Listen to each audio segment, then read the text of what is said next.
بسم اللہ الرحمن الرحیم۔ معزز ناظرین، السلام علیکم ورحمۃ اللہ وبرکاتہ۔ حضرت حسین جب دشمن کی فوج کو مخاطب کر کے متوجہ کر چکے اور عورتوں کو خاموش کر دیا تو ایک درد انگیز نصیحت امیز خطبہ دیا۔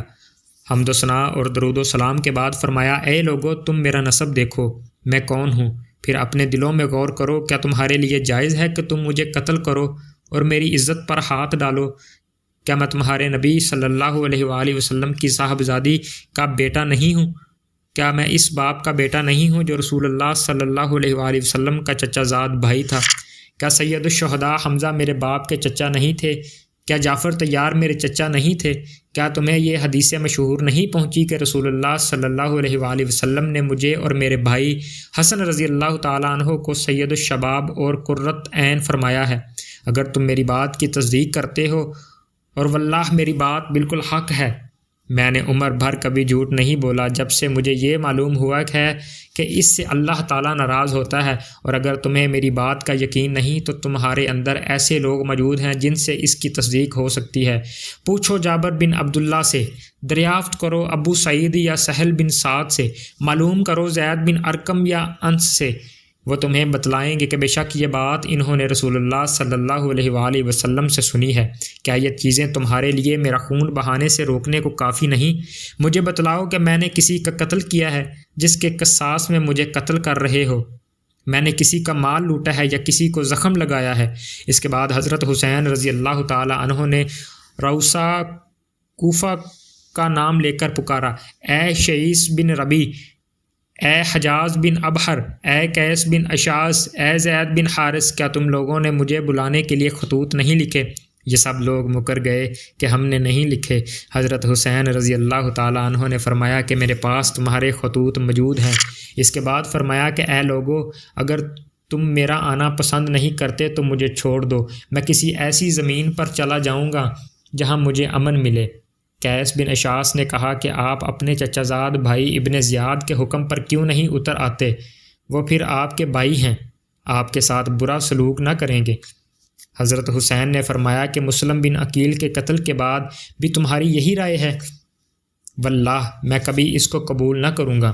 یہ فرما کر حضرت حسین رضی اللہ تعالیٰ عنہ گھوڑے سے اتر آئے۔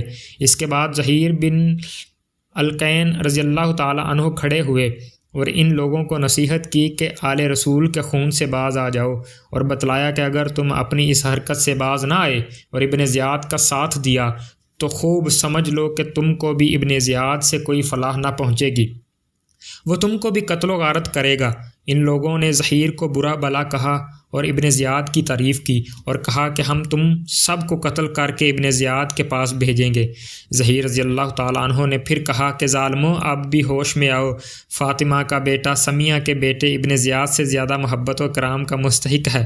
اگر تم ان کی امداد نہیں کرتے تو ان کو اور ان کے چچا زاد بھائی یزید کو چھوڑ دو کہ وہ آپس میں نبٹ لیں، بخدا یزید بن معاویہ تم سے اس پر ناراض نہ ہوگا۔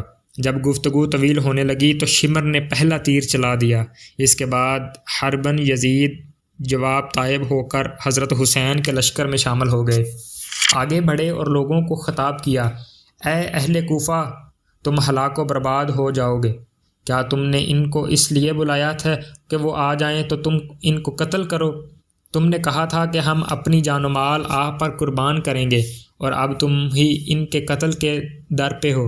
ان کو اس کی بھی اجازت نہیں دیتے کہ خدا کی طویل و عریض زمین میں کہیں چلے جائیں جہاں ان کو اور اہل بیت کو امن ملے۔ ان کو تم نے قیدیوں کی مثل بنا لیا ہے اور دریائے فرات کا جاری پانی ان پر بند کر دیا ہے، جس کو یہودی، نصرانی، مجوسی سب پیتے ہیں، اور جس میں اس علاقے کے خنزیر لوٹتے ہیں۔ حسین رضی اللہ تعالیٰ عنہ اور ان کے اہل بیت پیاس سے بے ہوش ہو رہے ہیں۔ تم نے محمد رسول اللہ صلی اللہ علیہ وآلہ وسلم کے بعد ان سے ان کی اولاد کے بارے میں نہایت شرمناک سلوک کیا ہے۔ اللہ تعالیٰ قیامت کے روز تم کو پیاسا رکھے اگر توبہ نہ کرو اور اپنی حرکت سے باز نہ آؤ۔ اب حربن یزید پر بھی تیر پھینکے گئے، وہ واپس آ گئے اور حضرت حسین رضی اللہ تعالیٰ عنہ کے آگے کھڑے ہو گئے۔ اس کے بعد تیر اندازی کا سلسلہ شروع ہو گیا۔ پھر گسمان کی جنگ ہوئی، فریق مخالف کے بھی کافی آدمی مارے گئے۔ حضرت حسین رضی اللہ تعالیٰ عنہ کے رفقا بھی بعض شہید ہو گئے۔ اور بن یزید نے حضرت حسین رضی اللہ تعالیٰ عنہ کے ساتھ ہو کر شدید قتال کیا، بہت سے دشمنوں کو قتل کیا۔ مسلم بن اصبہ رضی اللہ تعالیٰ عنہ زخمی ہو کر گر گئے۔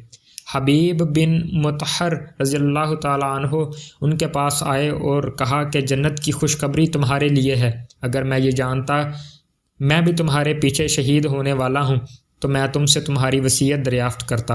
انہوں نے کہا کہ ہاں میں ایک وصیت کرتا ہوں، اور حضرت حسین رضی اللہ تعالیٰ عنہ کی طرف اشارہ کر کے کہا کہ جب تک زندہ ہوں ان کی حفاظت کرنا۔ اس کے بعد شقی و بدبخت شمر نے چاروں طرف سے حضرت حسین رضی اللہ تعالیٰ عنہ اور ان کے رفقا پر حلہ بول دیا۔ حضرت حسین رضی اللہ تعالیٰ عنہ کے رفقا نے بڑی بہادری سے مقابلہ کیا۔ کوفہ کے لشکر پر جس طرف حملہ کرتے تھے میدان صاف ہو جاتا تھا۔ جب عروہ بن قیس نے یہ حالت دیکھی تو عمر بن سعد سے مزید کمک طلب کی اور شیس بن ربیع سے کہا کہ تم کیوں آگے نہیں بڑھتے؟ اس وقت شیس سے نہ رہا گیا اور کہا کہ تم سب گمراہ ہو۔ ابن علی جو اس وقت روئے زمین پر سب سے بہتر ہیں، ان سے قتال کرتے ہو اور سمیہ زانیہ کے لڑکے ابن زیاد کا ساتھ دیتے ہو۔ عمر بن سعد نے جو کمک اور تازہ دم 500 سپاہی بھیجے، یہ آ کر مقابلہ پر ڈٹ گئے۔ اصحاب حسین رضی اللہ تعالی عنہ نے اس کا بھی نہایت بہادری سے مقابلہ کیا اور گھوڑے چھوڑ کر میدان میں پیادہ آ گئے۔ اس وقت بھی بن یزید نے سخت قتال کیا۔ اب دشمن نے خیموں میں آگ لگانا شروع کر دی۔ وما علینا الا البلاغ المبین۔ شکریہ۔